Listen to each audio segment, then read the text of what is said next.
It was 2:17 in the morning when Daniel realized he had made a mistake. The rain had been falling for almost 3 hours.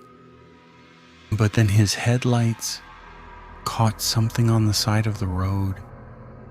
At the end of it stood an old motel. It looked like it had been abandoned for decades. Daniel hesitated. Then the rain became even heavier. He pulled in. The moment Daniel stepped inside, he noticed something strange. Behind the desk stood an old man.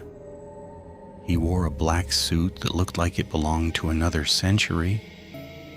There were 2 other people sitting near the fireplace.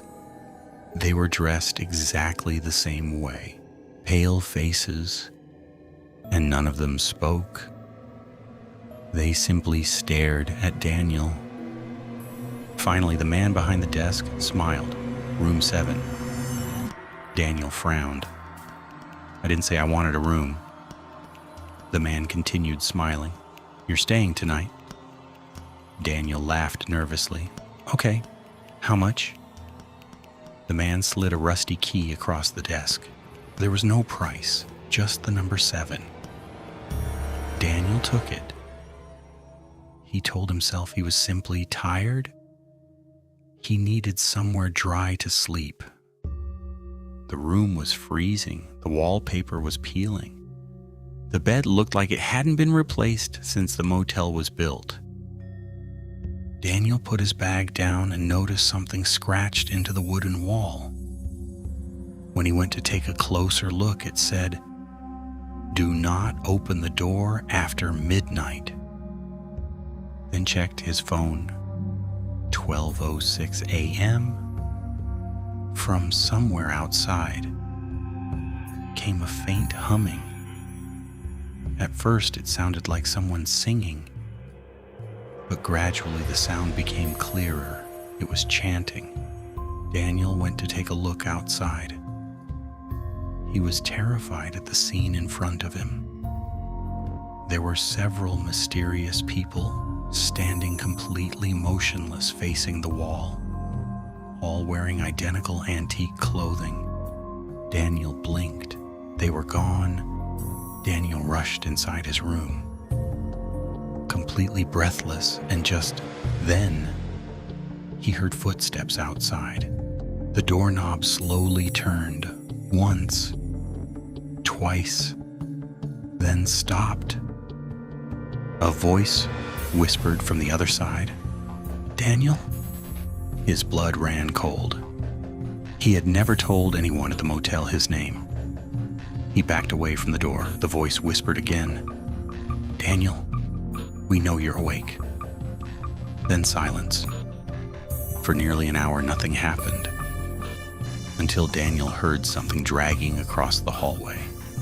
He looked through the peephole. The figure remained there, motionless. And then the hallway lights went out. At the first hint of sunlight, he grabbed his bag. Daniel placed the room key on the desk and walked outside. He started his car and drove off. While driving, he reached for his wallet and suddenly remembered his photograph. He realized that he was missing the small photograph of his son. His son had passed away 2 years earlier. Daniel slammed on the brakes. He couldn't leave it behind. Not that. But when Daniel reached the dirt road, there was nothing. No motel, no sign, no building, just trees. Daniel was so confused, so he drove off. 20 minutes later, he found a small gas station. He pulled over and rushed inside. "Excuse me, do you know if there's an old motel around here? Blackwood Motel?" The cashier stared at him, then shook his head. "There's never been a motel around here."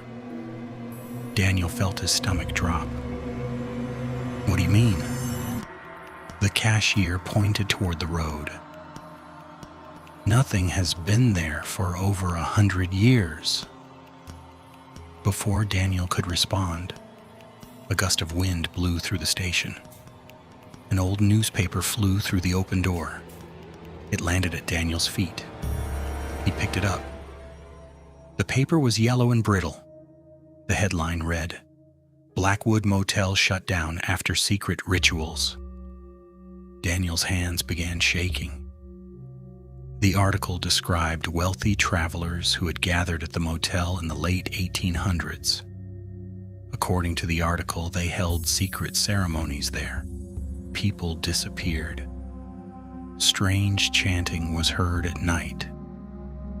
And eventually, authorities shut the motel down in the 1890s. The building was supposedly demolished. Daniel slowly lowered the newspaper. Then he looked through the gas station window. He froze.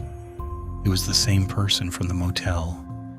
The figure slowly raised one hand and waved. And then Daniel noticed something in its hand.